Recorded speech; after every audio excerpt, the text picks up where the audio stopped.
Greetings, Moonlight citizens. This is your Moonlight King here. And this episode of Moonlight Kingdom Reviews is set to cover Wrestlemania XL. If you smell what the final boss is cooking. Man, first match of the night, WrestleMania, would gotta be Rhea Ripley versus Becky Lynch.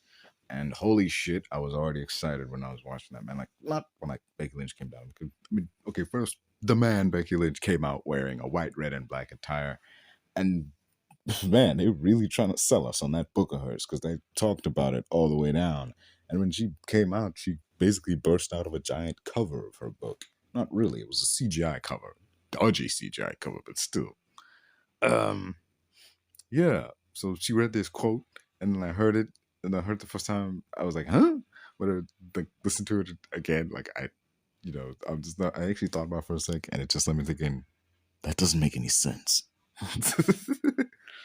I mean, upon thinking of it the first time, it probably sounds really profound. Like it must mean something, but like upon further inspection, like, wait, what? I don't know, man. I was already laughing when this happened, but yeah, going into it. So yeah, through the CGI book, it was out there. It was odd at least. She had like writing on her stomach, and it was kind of like pages ripped out of a book or something. Kind of reminded me of the bad guy from Inkheart when like he was dying and the like writing started appearing on his face and he started fading away. That's not a here nor there. Yeah, that was all right. Becky Lynch standard entrance. She had like this red, white, and black gear on. But what came after though? Ooh, baby, what came after, man? What came after? Let me tell you something. Let me tell you something, brother. What came after, man? It was surreal. It was surreal if it was anything. If there was ever a fucking living embodiment, or not a living embodiment per se, but like a visual representation of the word surreal, that would have been it, dog. That would have so been it. Because what came after was the Eradicator, Becky Lynch, being played to the ring by Motionless in Black. That's right, man. Chris freaking Motionless himself was there, present as day, man. Ooh, dude, you wouldn't fucking believe this, dude. He sang her song, and I was so transfixed. I was so focused on the fact that, holy crap, Chris Motionless is here. I totally did not notice. Rhea Ripley was like right there. Dude, like he like stepped to the side, and then the camera panned. I was like, holy shit, that's Rhea Ripley. Like, good God, man, it was beautiful. It was beautiful, man. It was like they were totally like when they were like standing next to each other, and he was like singing around her, and it was like orbiting around her like a freaking moon or something. It was just, dude, it was so perfect. And it was like these two, when you look at them, they were like cut from the same cloth, man.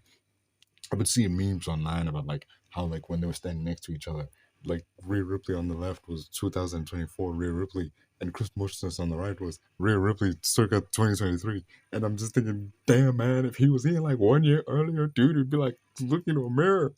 God damn, dude.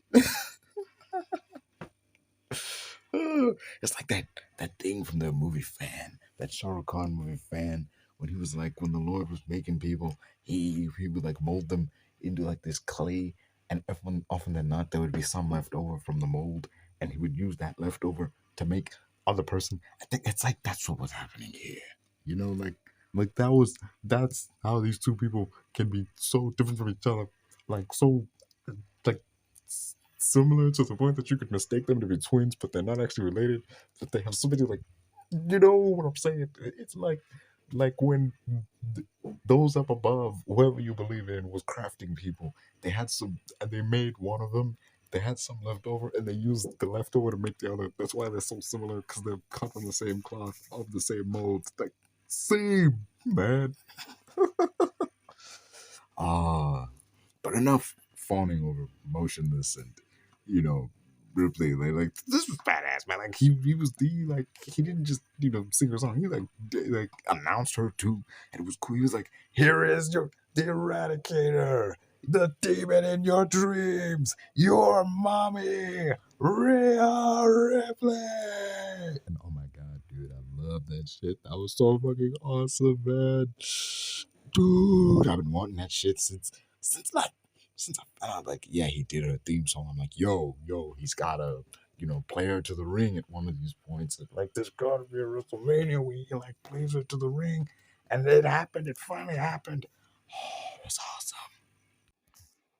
I noticed early on in the match that, Rhea Ripley had this arm brace on. In the early goings, the arm wasn't much of a factor, but as the match went on, she started to, like, use it less and less. And Becky began to target it more so, several times to get the advantage when it seemed like Rhea Ripley was dominating. And over the course of the match, the only reason I just learned that the submission she's used since like NXT days is called the Prism Trap. Yeah, in this match, she had at least like a new variant of it, like a sitting version of it, kind of like Angle or Kurt Angle had the seated version of the ankle lock, and Charlotte's figure eight is a modified figure four. She has like Rhea Ripley has a modified version of the Prism Trap. So yeah, so Ripley powered out of Becky Lynch's disarmor attempt and lifted Lynch on her shoulders. While she was on her shoulders, she flipped over the ropes out of the ring. Like, bro. And onto the outside, standing, both feet didn't fall, just perfect flip out to the ring and like landed with both feet and delivered an electric chair drop on the outside. Oh, that was a pretty sweet move. It was slick. It was like smooth transition from inside to the outside and then boom. But yeah. So Ripley wins the match when she reverses a manhandle slam off the top rope before giving Becky Lynch the riptide on the turnbuckle. And then once again in the center of the ring, 1, 2, 3, man, Ripley retains. Ripley retains. Damn. Hell yeah, man. I'm so glad this reign continues, dude.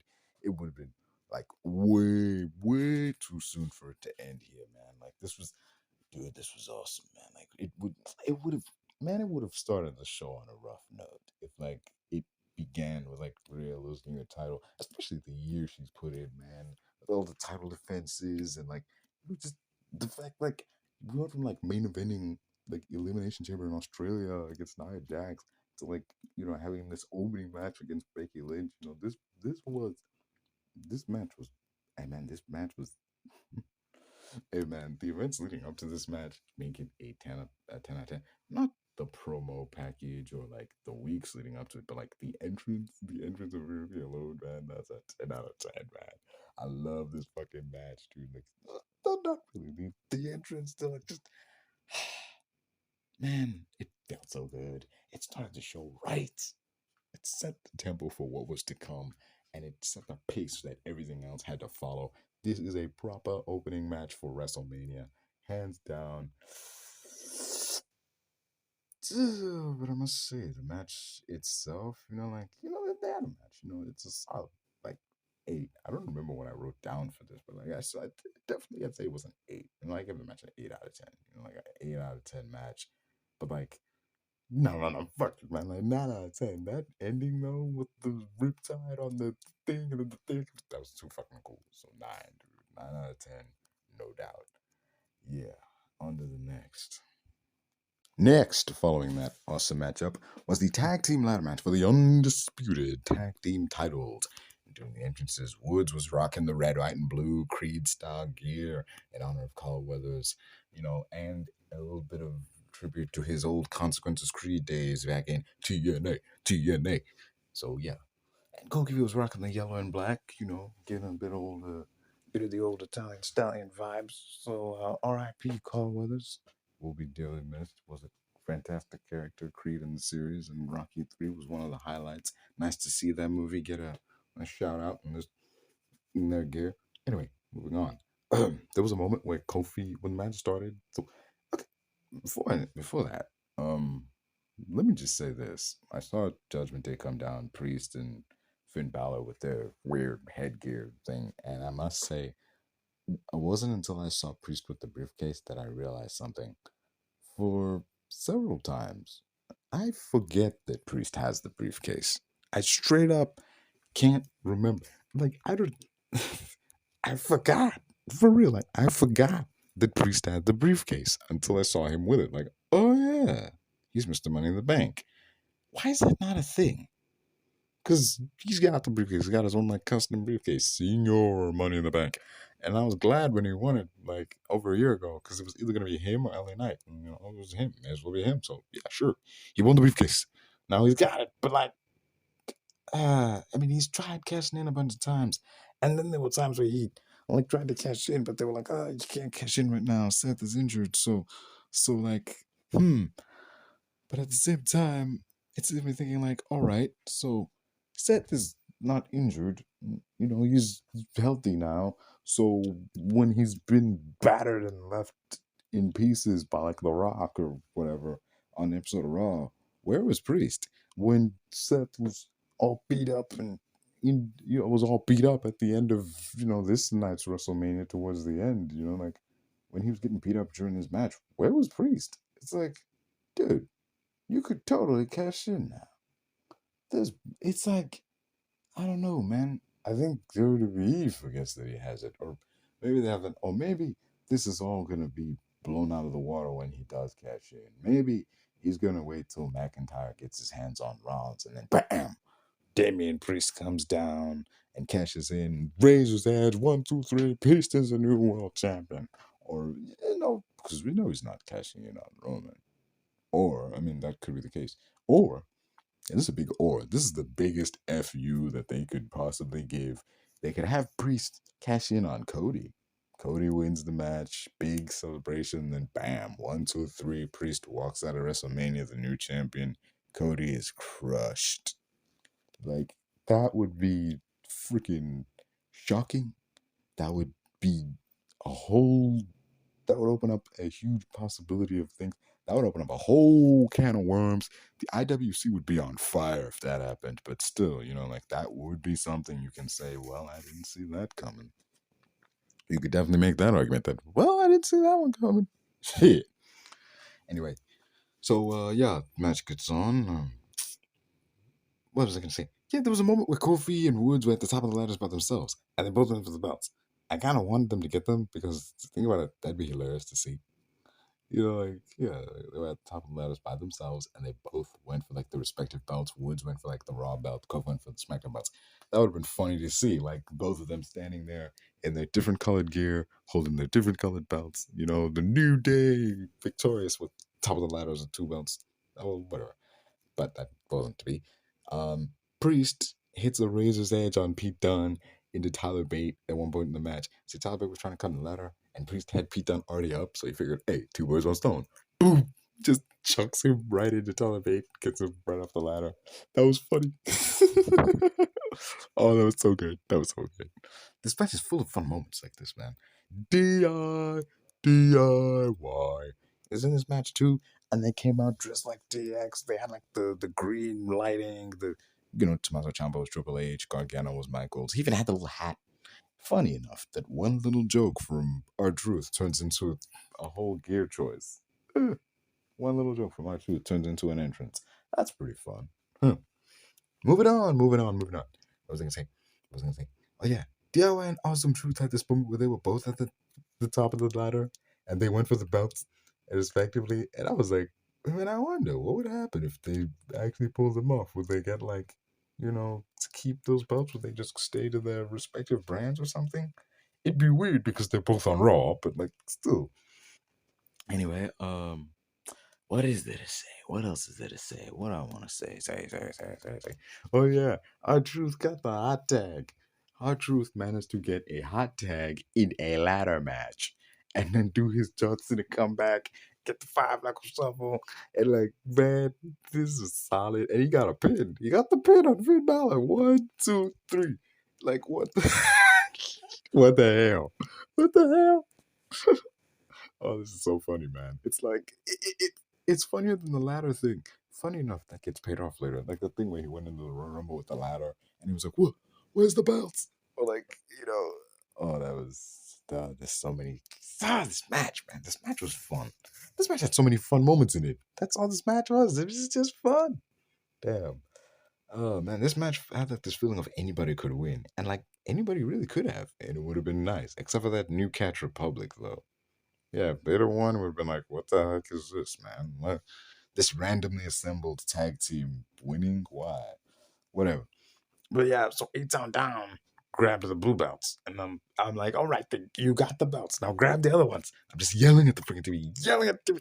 Grab the belts, grab them other belts. They're right there. And like, no, they still stand there like jaw jacking. Then they get tossed off.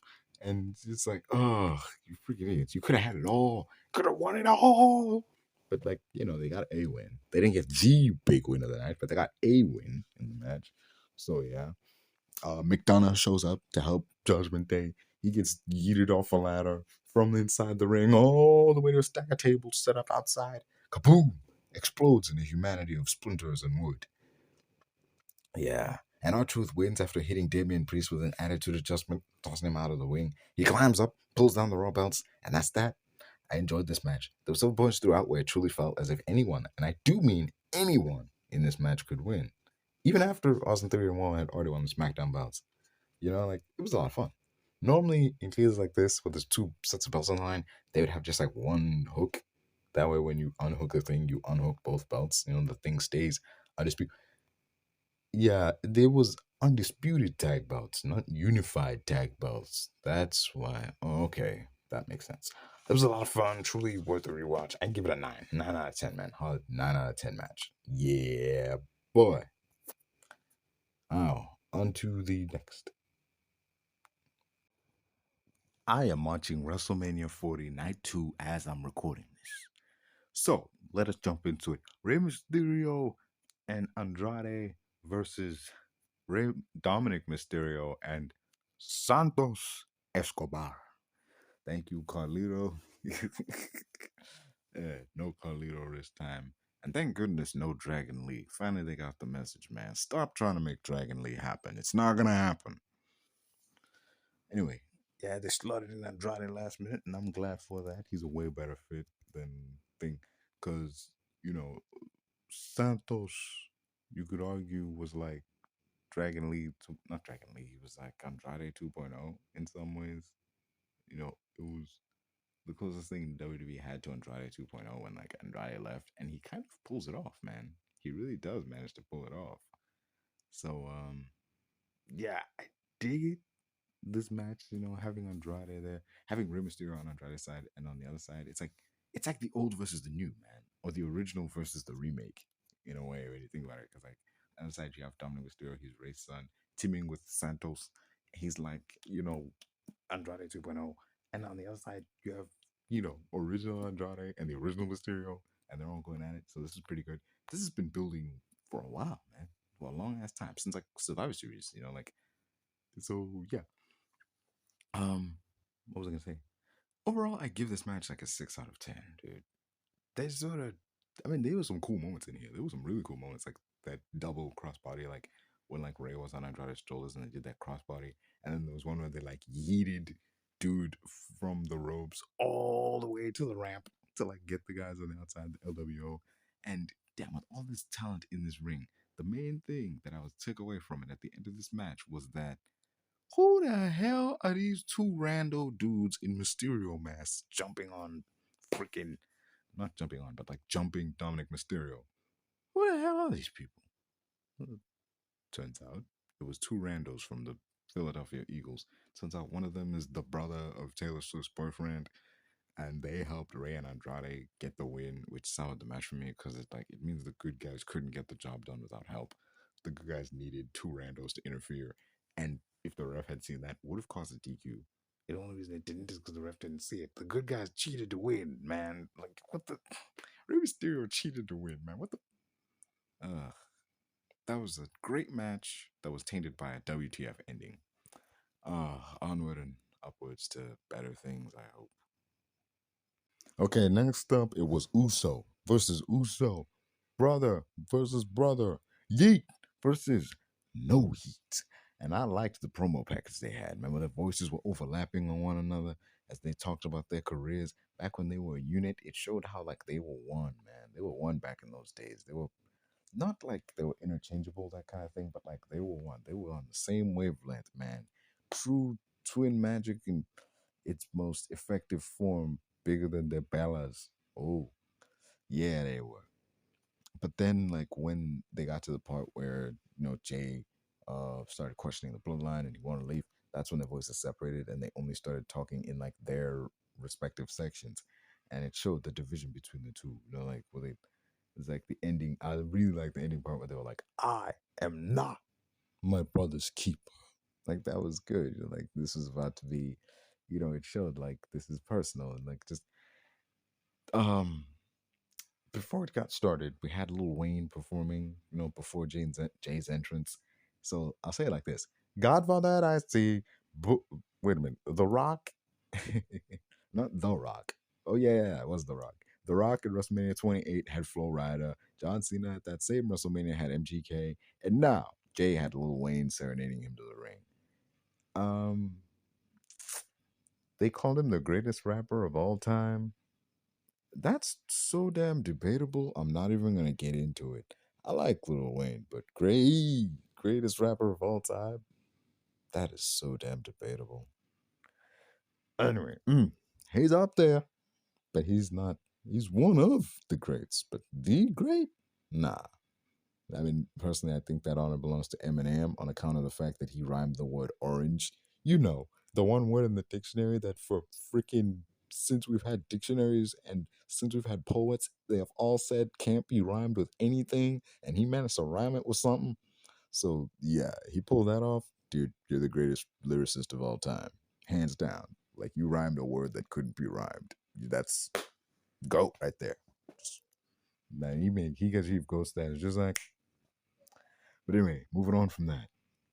This match kind of reminded me of The Exorcist Believer, where they were picking like which that scene where they had to decide which kid was gonna survive. Like the demon was telling them like you gotta decide, like who lives, who dies. It's up to you. And then like in that scene, I think I said it in my review. Check it out on like Moonlight Kingdom Reviews, Exorcist Believer.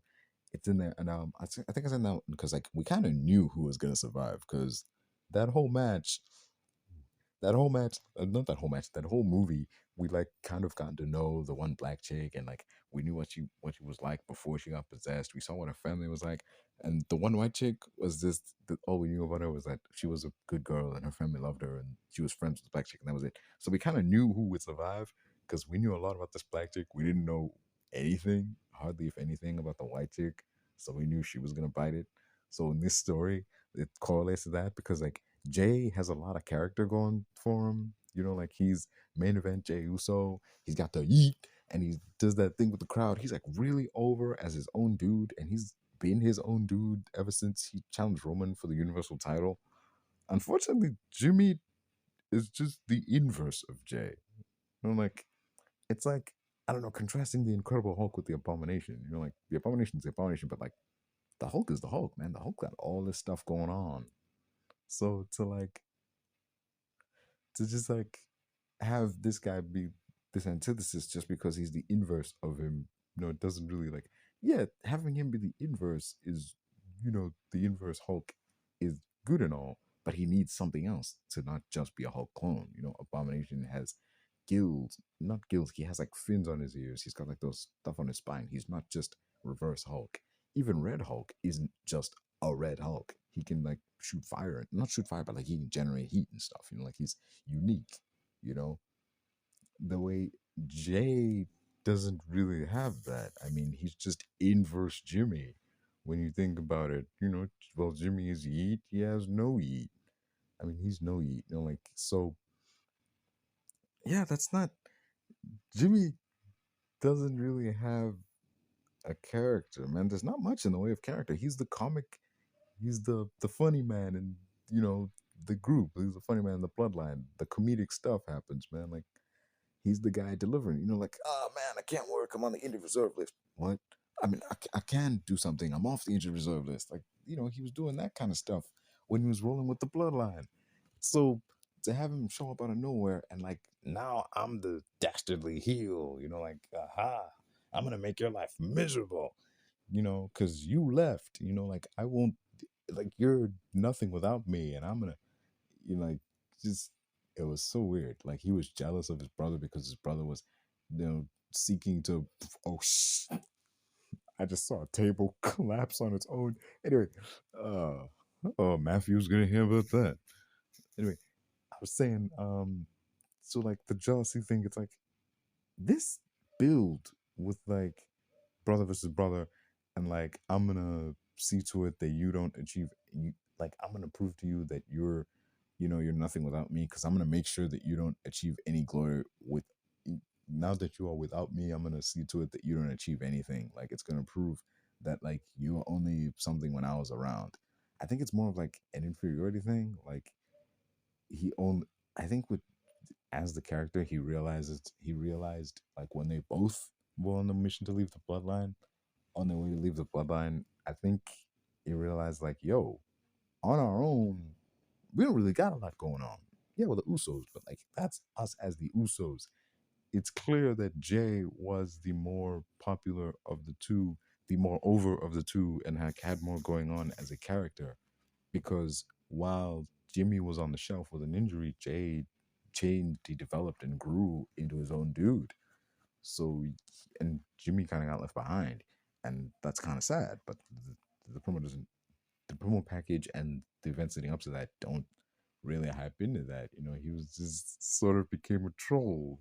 So, but whatever, man. Like, there was this funny moment where the two traded punches during the match, and when Jay would throw a punch, so it'd be yeet, and when Jimmy would throw a punch, it'd be like no yeet, yeet, no yeet, yeet, no yeet, and it was good, it was good, it was good. That was a nice little funny moment. But there was also the sweet, sweet, sweet callback to Hell in a Cell 2020 when Jimmy in that moment, you know, Roman pretended to like he'd seen the error of his ways, and he's like, man, I don't know who I am anymore. Like I don't know what I'm doing. And Jimmy was pleading with him, like, come on, man, this isn't you. You know this isn't you, man. Like whatever you're going through, we're still family. And then he's like, I love you, man. I love you too. And he grabs him with the guillotine and like, he's choking him out, and it forces Jay to still like quit. He suckered him in by making him think like they were getting back together or something. So Jay, no, not Jay, Jimmy did that. Jimmy did that here. He tried to trick Jay into thinking like come on, man, like he's begging him for forgiveness, like this ain't it. And Jay, being the good guy that he is, he accepted it before he got suckered, man, like Roman did to Jimmy during the cell match. And then when Jay kicked out, it should have been this big deal, man. It should have been this huge ass moment. But like, dude, I don't like even when he suckered him in, there should have been a bigger reaction to it. But I don't think it's not that they hate Jay or anything. Like they don't care enough about Jay getting suckered. I think it's just who's doing the suckering. When Roman did it, it was like, damn, maybe he might see the error of his ways, because it was still fresh in the turn. We didn't know the depths to which he would sink. Like he would be willing to use his fem like that. But like, damn, man, when it hit in that moment, it was like, oh no, he just. But in this moment, it was like, he just, he sucker punched him, man. You shouldn't have fallen for that. Like, but still, it should have been bigger. It should have had a somewhat big reaction. But I don't think it's because it's WWE Universe. They don't hit him enough. That's like my view of it. They don't hit him enough for that moment to have had the big reaction it deserved. Because I said this about AEW and like their booking of Roderick Strong and them. You can't book a guy as a comedic heel for like several months and then suddenly want us to take him seriously without, putting in the legwork, having him do dastardly things. Like, yeah, he cost Jay a title, and then the heat from that just cooled off. Like Jimmy never, I mean, Jay never got the revenge. Jimmy never really got like a major comeuppance from that. That cooled for several months, and yeah, once again, Jimmy cost Jay a title. He cost him that IC title match, and then they brawled a bit, but this never it never translated into this match. It never came across into I'm gonna fight this guy because he's costing me these opportunities. It was, let's be real. In terms of brother versus brother, this was only like it's like better than Cody versus Goldust at Fastlane. But that was so bad, dude. That match did not live up to its own hype. But this match didn't. I know they really wanted this match, and they really wanted to do brother versus brother at WrestleMania. And like, I'm glad they finally got it. But like, man, I just wish it could have been a little better. Yeah. Jey Uso wins with the Uso splash on Jimmy. 7 out of 10. It's not the best brother versus brother, but it's definitely up there. First of all, the first out of top, the top rankings of brother versus brother bouts, we have the top being Jeff Hardy versus Matt Hardy. That match was WrestleMania 25, one of the best WrestleManias ever. I think my first WrestleMania, like the one I can remember watching from beginning to end. And second, we have Hart versus Hart, Bret Hart versus Owen Hart. And then third, we have Uso versus Uso, Jimmy versus Jay, Yeet versus No Yeet. On to the next. Now we got Damage Control versus the team of Jade Cargill, Naomi, and Bianca Belair. Avengers assemble. This ain't the Avengers, but damn, they're the Revengers. They're seeking revenge for all that Damage Control has put Belair through. All that Damage Control has put the rest of the roster through. This is the three est versus the three most dangerous. So yeah, I'm still not a fan of Naomi's new music. This stage seemed perfect for her. I'm a man, yeah, yeah, yeah. That would that song, man, would have hit perfect when she came out, and it would have had enough time to hit before Bianca Belair's theme cut it off. But this new song takes too long to get going, and by the time it's like started to kick in, like a note, I'm on my own came in. So like, yeah, but that's neither here nor there. The presentation of all these fine women was something special, man. Especially Jade in her like Storm inspired look, like the X-Men, the Storm from X-Men look. It's kind of inspired like, dude. This woman will be a star. She is already a star, but she is gonna be a superstar in no time. All right, dude. Seeing how she soloed Damage Control in the lead up to this match on that episode of SmackDown, man, she was the juggernaut, man. You don't know who that is? That's the juggernaut, bitch. That's not quite, man. She's the juggernaut of this team, basically. She's the juggernaut of this team. Let me say that, because like the juggernaut, that's Jordan Grace, like over in TNA. But that's not here nor there. Anyway, Bianca Belair keeping up her role as the John Cena of the women's division. She hit two members of Damage Control with that 10 count punch in the corner at the same time, and then laid all three of them out in the middle of the ring before hitting them with that standing moonsault, which was impressive as hell. Man, this match was impressive as hell. Everybody got a chance to shine. Nobody felt like left out. Nobody felt like a third wheel. This was truly like it was up there with like Shield versus Randy Orton, Big Show, and Sheamus. This was.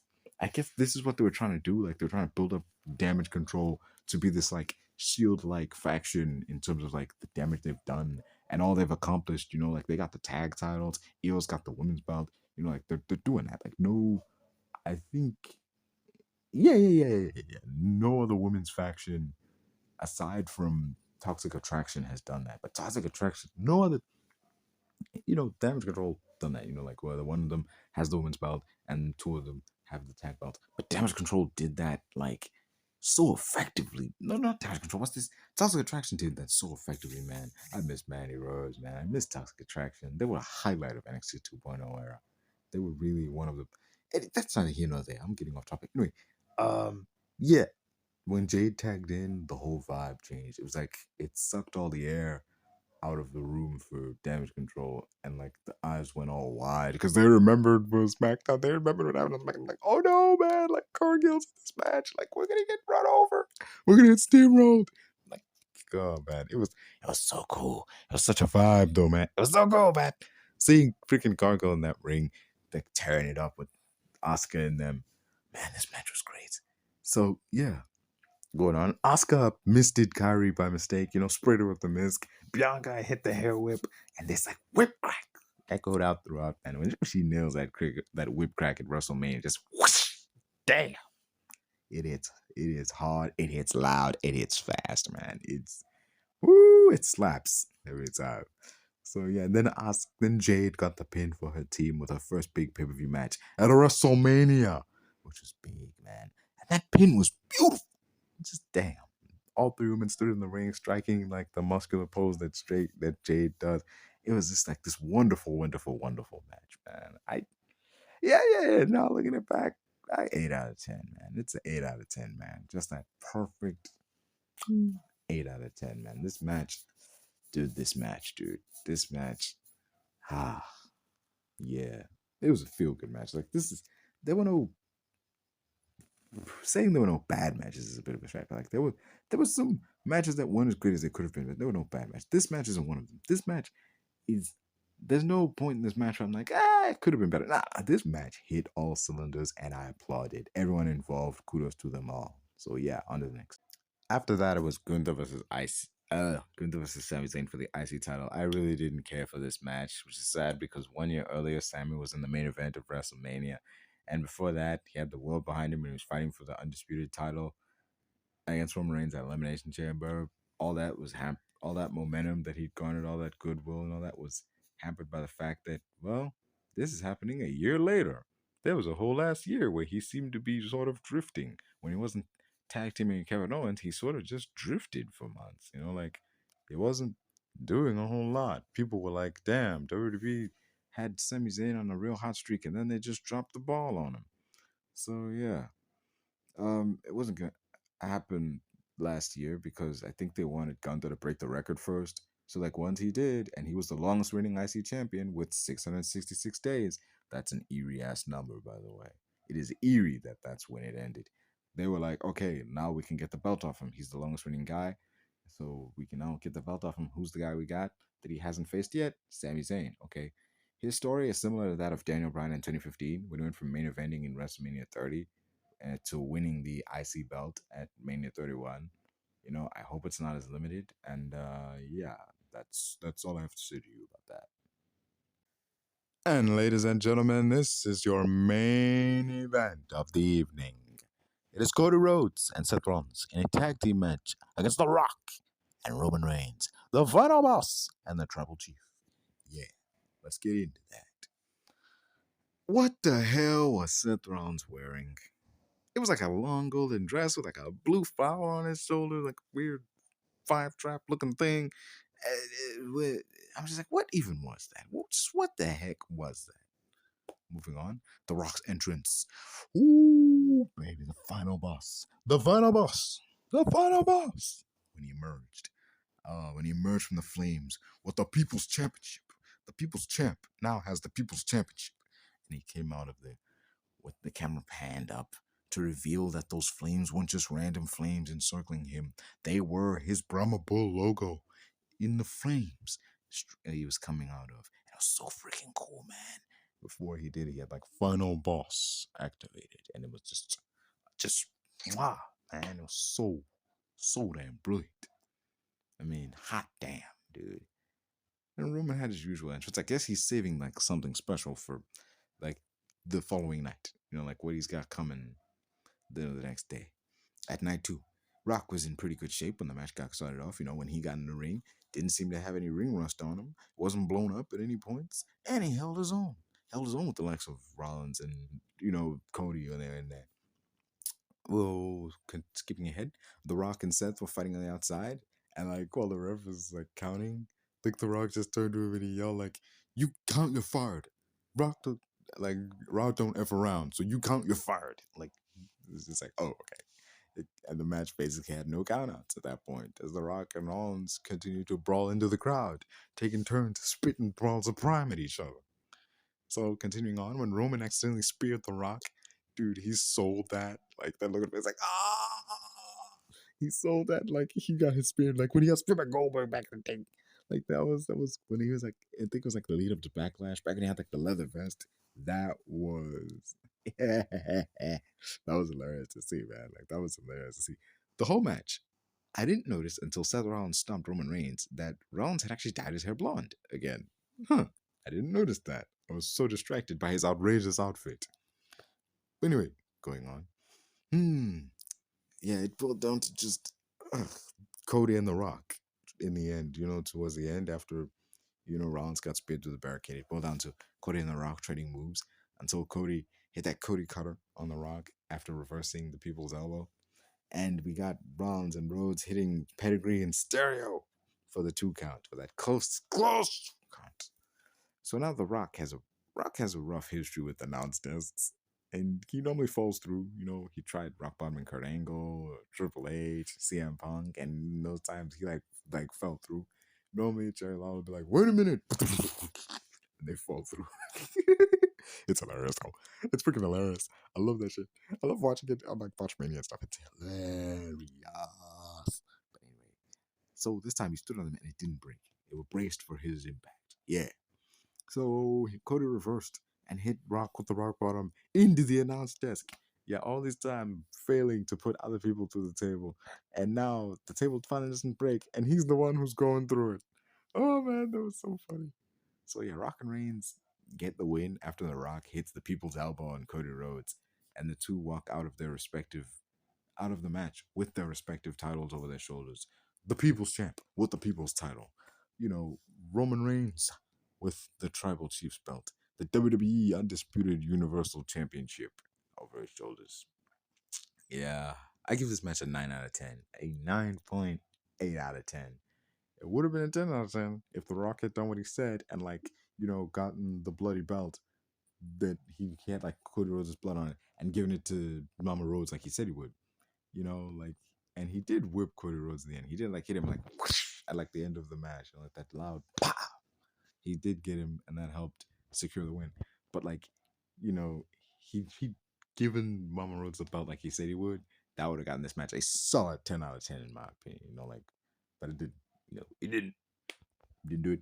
No, he just jawed back to her and, like, you know, they walked off. But, like, damn, would have been a moment. Would have been a great moment. Gotten this match a 10 out of 10. But I'll settle for what we got. So, yeah. And what we got was pretty good. I'll give it that much. 9.8 out of 10 for me, man. This match, man, what a way to close out the show, man. You just knew, like, they were going to win. And, like, give Cody a bigger mountain to climb at the end of the on night 2, you know? That's just the way it was going. So, yeah. Whew. WrestleMania Night 1, folks. So, yeah. That was it. That's WrestleMania Night 1 in the bag. That'll be it. And, I have been your Moonlight King. This has been Moonlight Kingdom Reviews reviewing WrestleMania 40. WrestleMania Saturday. WrestleMania Night 1. And, yeah. Don't forget to like, share, subscribe, all them nice things. And see you tomorrow for night 2. Yeah, peace.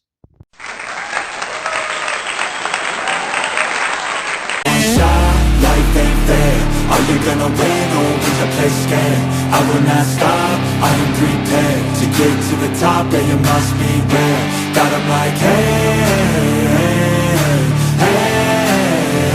I will not stop, I am prepared to get to the top, yeah you must beware. You got one shot, life ain't fair.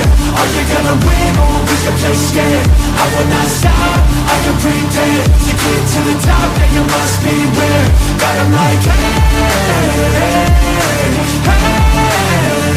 I will not stop, I am prepared to get to the top, yeah you must beware. Yeah, watch out, I'm fighting hard for the crown. Yeah, no doubt, I'll be the best pound for pound. I'm obsessed with winning, this is my house. So watch out, I'm coming to the top by vow. Yeah, I'm addicted to winning. If that's a sin, I'll be sinning. I'm disciplined when I'm in it, and this is just the beginning. The money, yeah, I'll be printing while helping others make millions. See, I'm not selfish, no villain, but still I'm making the killing. I'm here for greatness, you can't lock me into cages. Deserve to be on stages, I will be the greatest. Do it yourself, I made it. I rock from the basement. I'll take my life into my own hands, my own plan. Yeah, I got a backbone, designing my own program. I'll mentor the next wave of the bravest, so don't be late, I'm about to make changes. You got one shot, life ain't fair. Are you gonna win or will you play scared? I will not stop, I am prepared to get to the top, yeah you must beware. Got 'em like hey, I will not stop, I am prepared to get to the top, yeah you must beware. You got one shot, life ain't fair. Are you gonna win or will you play scared? I will not stop, I am prepared to get to the top, yeah you must beware. Got 'em like I will not stop, I am prepared to get to the top, yeah you must beware. Yeah, I'm rolling, it's not coming.